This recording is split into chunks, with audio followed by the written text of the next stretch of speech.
নমস্কাৰ মৰমৰ শিক্ষাৰ্থীসকল মই প্ৰণৱে ইউটিউব চেনেল ফৰ এডুকেশ্যনৰ অন্য এটা ভিডিঅ'লৈ তোমালোক সকলোকে স্বাগতম জনাইছোঁ মৰমৰ শিক্ষাৰ্থীসকল আজি মই লৈছোঁ তোমালোকৰ মাজলৈ higher secondary first ইয়াৰৰ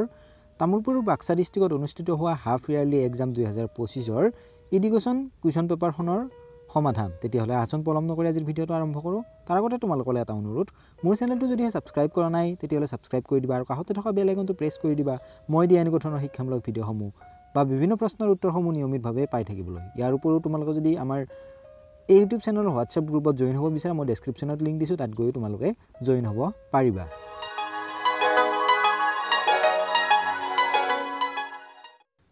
question number 3 তলৰ প্ৰশ্নসমূহৰ উত্তৰ দিয়া যিকোনো 5টাৰ প্ৰত্যেকটোৰ কাৰণে 3 নম্বৰকৈ নিৰ্ধাৰণ কৰা হৈছে কুৱেশ্যন নম্বৰ এ শিক্ষাৰ গণতান্ত্ৰিক লক্ষ্যৰ বিষয়ে চমুকৈ লিখা উত্তৰটো হ'ব শিক্ষাৰ বিভিন্ন লক্ষ্যৰ ভিতৰত গণতান্ত্ৰিক লক্ষ্য হৈছে অন্যতম গণতন্ত্ৰৰ ইংৰাজী প্ৰতিশব্দ হৈছে ডেমক্ৰেসি যাৰ অৰ্থ হৈছে জনসাধাৰণৰ ক্ষমতা অথবা ৰাইজৰ ক্ষমতা গণতন্ত্ৰ সম্পৰ্কে বিভিন্নজনে বিভিন্ন সংজ্ঞা আগবঢ়ালেও আমেৰিকাৰ ৰাষ্ট্ৰপতি আব্ৰাহাম লিংকনে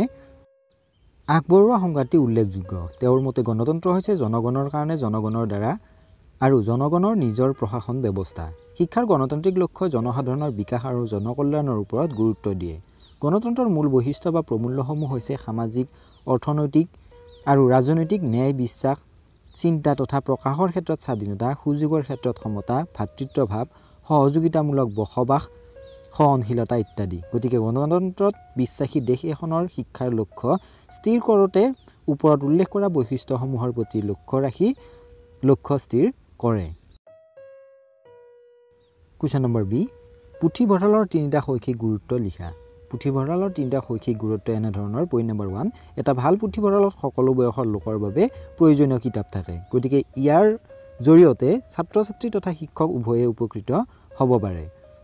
পইণ্ট নম্বৰ 2 পুথিভঁৰালত যেহেতু বিভিন্ন ধৰণৰ কিতাপ বাহিৰা কিতাপো থাকে গতিকে তাৰ পৰা শিক্ষাৰ্থীয়ে নিজৰ জ্ঞানৰ পৰিসৰ বৃদ্ধি কৰিব পাৰে পইণ্ট নম্বৰ 3 এটা ভাল পুথিভঁৰালত যিহেতু বাতৰি কাকত আলোচনী আদি ৰখা হয় গতিকে ইয়াৰ জৰিয়তে ছাত্ৰ ছাত্ৰী বিলাকৰ পঢ়াৰ অভ্যাস গঢ়ি তুলিব পাৰি কুৱেশ্যন নম্বৰ সি শিক্ষা মনোবিজ্ঞানৰ পৰিসৰ ব্যাখ্যা কৰা বহল দৃষ্টিৰে চাবলৈ গ'লে শিক্ষা মনোবিজ্ঞানৰ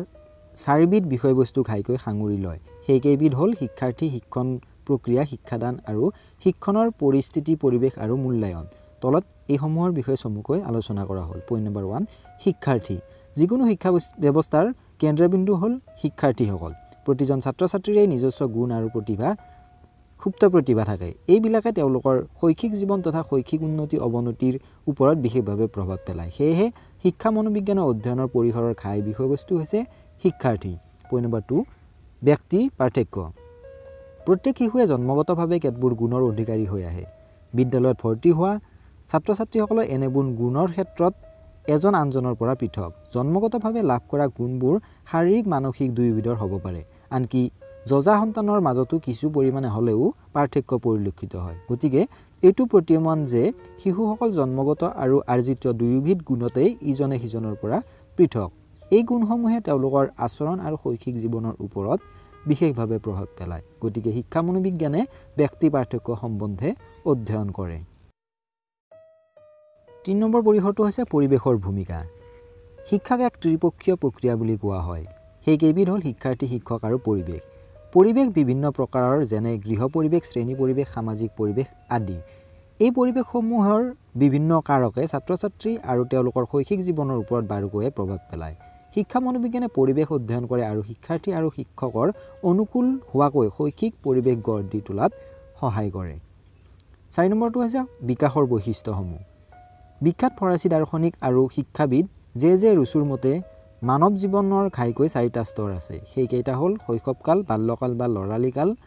কৈশোৰকাল আৰু প্ৰাপ্তবয়স্ককাল বিকাশৰ এই বিভিন্ন স্তৰত বেলেগ বেলেগ ধৰণৰ বৈশিষ্ট্য পৰিলক্ষিত হয় গতিকে শিক্ষা মনোবিজ্ঞানে এই বৈশিষ্ট্যসমূহ অধ্যয়ন কৰে কুৱেশ্যন নম্বৰ ডি সু অভ্যাস গঠনৰ 3টা নীতি উল্লেখ কৰা সু অভ্যাস গঠন কৰিবৰ কাৰণে কেইটামান নীতি আমি মানি চলিব লাগে পইণ্ট নম্বৰ 1 সু অভ্যাস গঠন কৰিবলৈ হ'লে দৃঢ় সংকল্পবদ্ধ হ'ব লাগিব দৃঢ় সংকল্প নকৰি সম্পাদন কৰা কাম কেতিয়াও অভ্যাসত পৰিণত নহয় পইণ্ট নম্বৰ 2 অভ্যাস সময়মতে আৰু প্ৰথম সুযোগতে গঢ় দি তোলা দৰকাৰ আজিৰ প্ৰয়োজনীয় কাম আজিয়েই কৰিব লাগে পিছলৈ পেলাই থোৱাৰ দৰকাৰ নাই পইণ্ট নম্বৰ 3 অভ্যাস কৰি থকা অৱস্থাত যদি জুতি পেলোৱা হয় তেতিয়াহ'লে অভ্যাস কৰিব নোৱাৰে সেইকাৰণে অভ্যাস কৰি থকাৰ সময়ত জুতি পেলাব নালাগে বা বন্ধ কৰিব নালাগে পইণ্ট নম্বৰ 4 অভ্যাস গঠনৰ ক্ষেত্ৰত অনুৰাগ আৰু আৱেগিক উদ্দীপনাই সহায় কৰে কুৱেশ্যন নম্বৰ ই বাল্যকালৰ তিনিটা বৈশিষ্ট্য উল্লেখ কৰা বাল্যকালৰ তিনিটা বৈশিষ্ট্য হ'ল পইণ্ট নম্বৰ 1 ক্ৰিয়া প্ৰৱণতা বাল্যকালত ক্ৰিয়া প্ৰৱণতাৰ ভাৱ জাগি উঠে এই সময়ত বহিৰ্মুখী শিশুৱে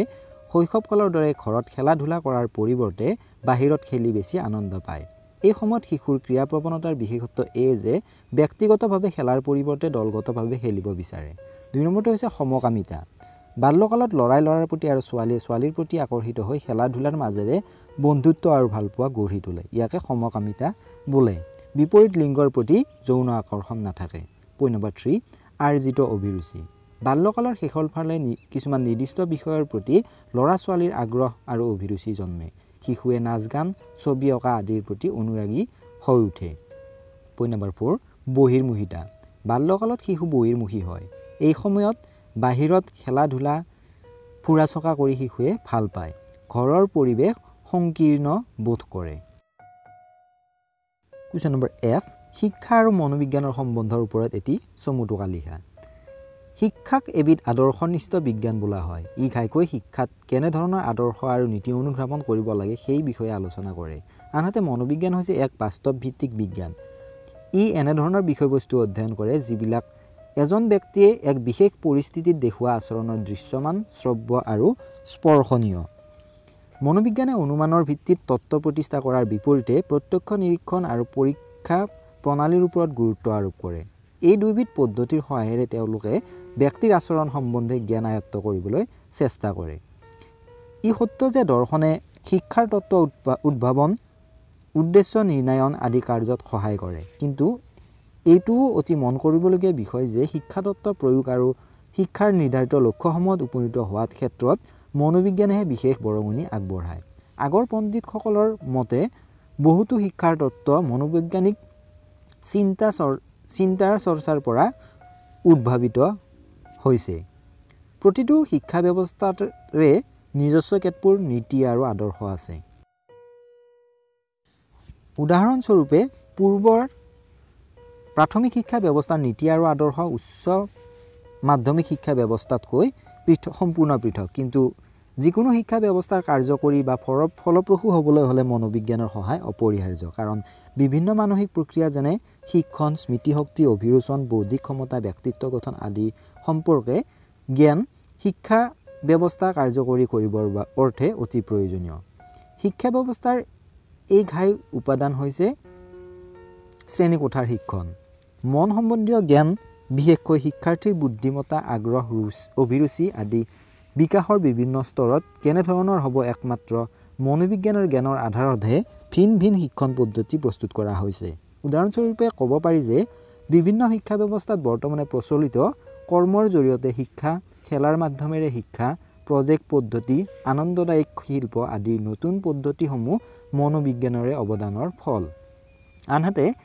এইটো স্বীকাৰ্য যে শিক্ষা ব্যৱস্থা অবিহনে শিক্ষণ পদ্ধতিসমূহৰ কোনো ধৰণৰ প্ৰয়োগ নহ'লহেঁতেন বা সেইবিলাক পোহৰৰ মুখ নেদেখিলেহেঁতেন ওপৰৰ আলোচনাৰ পৰা ক'ব পাৰি যে শিক্ষা আৰু মনোবিজ্ঞানৰ সম্বন্ধ এৰাব নোৱাৰা কুৱেশ্যন নম্বৰ জি পাঠ্যক্ৰম প্ৰস্তুতিৰ তিনিটা নীতি লিখা পাঠ্যক্ৰম প্ৰস্তুতিৰ নীতিসমূহ হৈছে পইণ্ট নম্বৰ 1 শিশুকেন্দ্ৰিকতাৰ নীতি আধুনিক শিক্ষাক শিশুকেন্দ্ৰিক বুলি কোৱা হয় সেয়েহে পাঠ্যক্ৰম প্ৰস্তুত কৰাৰ সময়ত ল'ৰা ছোৱালীৰ প্ৰয়োজনীয়তাসমূহ আৰু পৰিঘটনাসমূহৰ প্ৰতি লক্ষ্য ৰাখিব লাগে শিশুক বিভিন্ন বিষয়ৰ পৰামৰ্শ দিয়াতকৈ অৰ্থপূৰ্ণ অভিজ্ঞতাৰ যোগান ধৰা উচিত পইণ্ট নম্বৰ 2 সহসম্বন্ধৰ নীতি স্কুলৰ বিভিন্ন বিষয়সমূহ সম্পূৰ্ণ পৃথকভাৱে শিকোৱা উচিত নহয় পাঠ্যক্ৰম কাৰ্যসূচীৰ মাজত সমন্বয় আৰু সংহতি স্থাপন কৰি ছাত্ৰ ছাত্ৰীক সম্পূৰ্ণ ব্যৱহাৰিক অভিজ্ঞতা যোগান ধৰা উচিত পইণ্ট নম্বৰ 3 সমাজকেন্দ্ৰিক নীতি বৰ্তমান এটা শিশু ভৱিষ্যত সমাজ এখনৰ দায়িত্বশীল নাগৰিক সেইকাৰণে শিক্ষাই শিশুক সমাজৰ সফল হিচাপে সাজু কৰি তুলিব লাগে গতিশীল হ'ব লাগে সময় পৰিৱৰ্তনৰ লগে লগে পাঠ্যক্ৰমৰো পৰিৱৰ্তন হোৱা উচিত পইণ্ট নম্বৰ 4 উপযোগিতাৰ নীতি পাঠ্যক্ৰমক বাস্তৱ আৰু উপযোগী কৰি তুলিবলৈ কৰ্ম অভিজ্ঞতা কাৰিকৰী আৰু বৃত্তীয় বিষয়সমূহক ইয়াত অন্তৰ্ভুক্ত কৰিব লাগে।